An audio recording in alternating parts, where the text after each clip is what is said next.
There are very few human beings, no matter what is the situation, they will be who they are. We must see this. I was talking in another town starting with N, in Andhra Pradesh. I'm speaking in Nellore to a large group of school students. And then I say, okay, I'll take some questions. One little girl, 14-year-old girl, stands up and she says, Sadhguru, they are saying Rama walked from Ayodhya to Sri Lanka. Is it practical that somebody can walk from Ayodhya to Sri Lanka, or is it just a story? Then I look at her and say, see, you are still a young girl. After a few years, you will find a man. When you find your man, do you want that kind of a man that if you get lost, he will walk all the way? Or he will think this is not practical and find a practical solution in his neighborhood? What kind of a man do you want? Well, even the little girl knows what kind of a man she wants. Now, why this question I'm bringing this up is,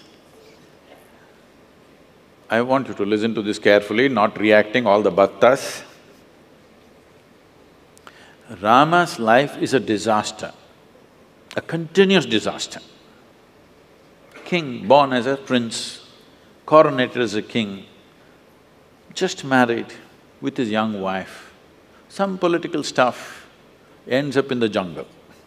Living in the jungle, some television show may be showing it as some kind of a romantic affair, okay?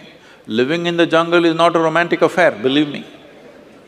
I have individually, by myself, I've lasted in the jungle for weeks on end by myself, eating out of the jungle.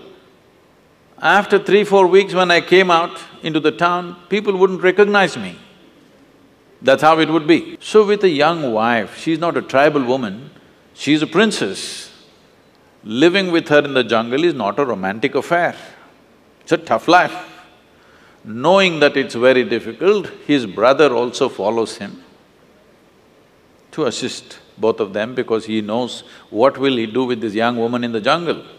Then as if that was not enough, his wife gets kidnapped, Sri Lanka.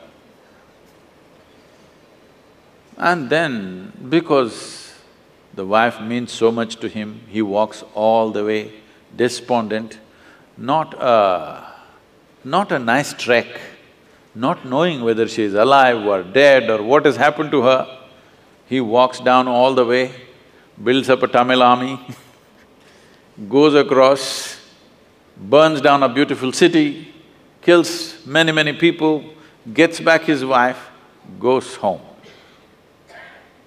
Now the wife is pregnant, no sonogram. So he doesn't know whether it's a boy or a girl or boys or girls or what. This is important for a king. For a king, it's very important that he has a son because it has to continue. But then once again some political situation, he sends his fully pregnant wife to the jungle. She goes there, delivers 2 boys, he doesn't know. And then he gets into a battle with his own children. If at all, if there can be a true disaster in your life, in anybody's life, knowingly or unknowingly you killed your own children, this is the worst thing that can happen to you. It almost happened to him. He almost killed them. Somehow, by fate, whatever situation, he did not kill them, he almost killed them. He did his best to kill them without knowing who they are. Then Sita dies without ever seeing him again. You call this a successful life? No.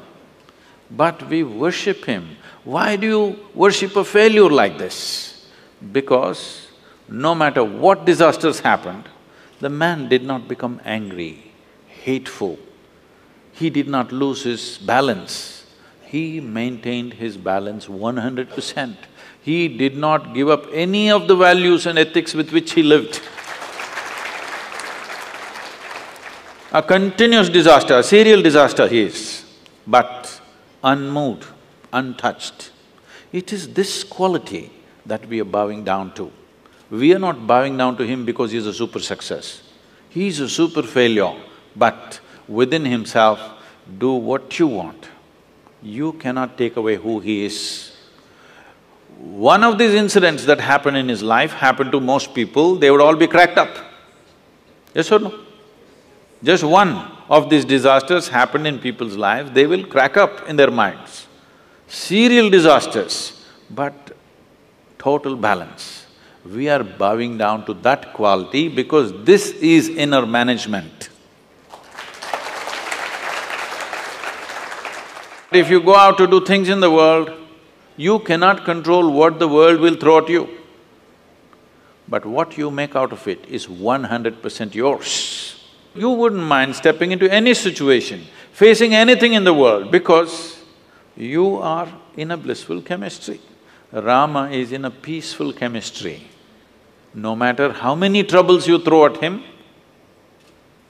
similarly, if you have blissful chemistry, no matter how much nonsense somebody throws at you, you're blissful.